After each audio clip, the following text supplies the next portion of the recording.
Vatican City. And you've heard of audiences with the Pope, Yeah. right? Well, it's not quite like it sounds like you're sitting there talking to the Pope. You're in a group of maybe 100 people or more, or, but a bunch of people. The Pope comes out and rings a bell and signs. Anyway, and then he says a few words, and that's pretty much it. It's not like you're going to I then much. Met personally with this man, and Cardinal, and he looks at me, and I've told him the whole story, and I asked what I should do, and told him about the lawsuit, and he says, keep it up, keep it up, keep it up, keep fighting. He says, the North American Church doesn't listen to Rome. We know about this problem, it's very severe, and someday it's going to hurt the church. And so I felt a little discouraged, but I learned, and I just kept working on my project then. And the name of this cardinal? And the name of the cardinal was a guy named Cardinal, you can check it out, Ratzinger. Now, then I'm in my office 10 or 15 years later, watching on television, as they say, and now the new Pope, Cardinal Ratzinger. So the new Pope now, the existing Pope, is the one I met with then, and he was the one that told me it's a problem in America and it's out of control. I think this is the first time I've ever told this publicly. You actually got your audience with the Pope? So I had my audience with the Pope. It was just a little bit before he became the Pope. But it was interesting because at that time, my lawsuit, as I told you way back then, was the first one in the United States claiming this kind of problem. And the judge threw it out, dismissed, let out the church and the priest. But since then, I don't need to tell you the problem has surfaced, just like Ratzinger told me it would. You just kind of skirted around your involvement with the Oklahoma City bombing. Is that something that you represented? I represented the grand juror, Hoppy Heidelberg. Hoppy was on the grand jury, that indicted McVeigh. But he heard enough there that he was upset and wanted to question more, which a grand juror normally has the right to do. See, unknown to most Americans, the grand jury is supposed to be an absolute machine where these people on the grand jury get to bring in witnesses and ask questions. And yes, the prosecutor, so to speak, is the one that arranges it, subpoenas, and brings them. But the prosecutor is supposed to listen to that grand jury.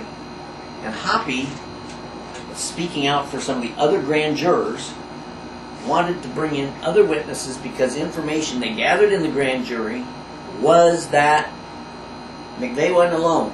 There were some other people and other things that he wanted to bring out. And the judge refused to let him do it and told him he would be punished and put in jail if he kept asking or pressing. So that's when I jumped in representing him and filed an action.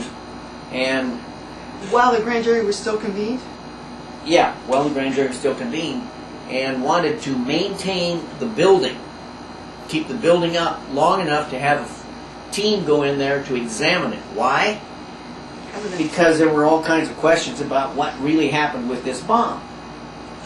And I had hired this team. They were the ones that had done the World Trade Center bombing, one of those bombings in New York before.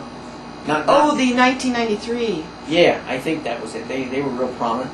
I had them arranged, and at the last minute I got a call from McVeigh's attorney. McVeigh, you know who McVeigh was. And they said, hey, listen, we admire you, applaud what you're doing, but would you let us? Remember, this is a court-appointed attorney, I think. What was his name? I can't remember right now. But they were court-appointed. The government appointed him, to represent him, because supposedly he had no fun. Anyway, and he said, but since we're the main defendant, my client, we would have the highest priority to keep the building standing. And we can guarantee we can do it, whereas you're just representing kind of unknowns that may have an interest. Would you back off and let us have your firm or your investigating company you got on hold to do it? And I said, well, shoot, yeah, you'd be able to get it way quicker and you'd be guaranteed. So I agreed to that. Verbally on the phone when they called me. Yeah. And it wasn't 6 to 8 hours later, I'm watching TV, At least it seemed very quickly, not that day, I think. And they said both McVeigh's attorneys and the U.S. government have agreed now to destroy the building, and it'll be destroyed tomorrow morning. And I went crazy, and I tried calling him. I couldn't get him up. Had you known, would you have Something's not fishy. I don't. given your consent? I'm still burning about it, and I still have funny feelings because. Oh, and how did they deal with the issue of the grand jury and my representing Mr. Heidelberg and some other grand jurors to have the grand jury ask more questions? Guess what? Go check the record. Instantly, the judge just dismissed the whole grand jury, so it no longer existed. First of all, the judge threatened to put Mr. Heidelberg in jail.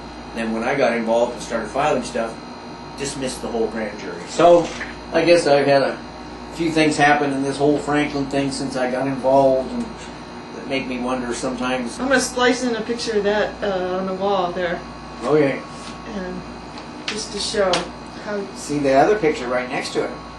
You know who that black guy is with me in the picture? This one right here? Yep, that's in Washington, D.C. at the Kennedy Center. I was decorated as one of the 8 most outstanding Vietnam veterans for...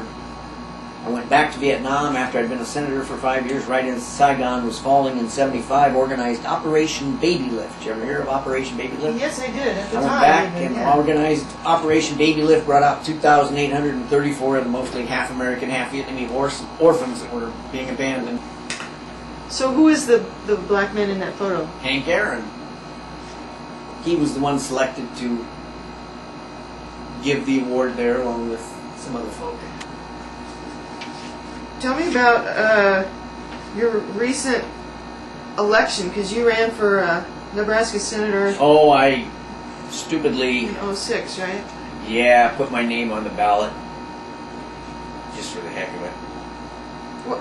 I didn't really do any campaigning. I just thought I'd try to get back into politics, and then I had a back surgery, and that pretty well made me lay low and stay out. But the polling had you go. The polling had me all 68% or something. number one, and yes, I lost good.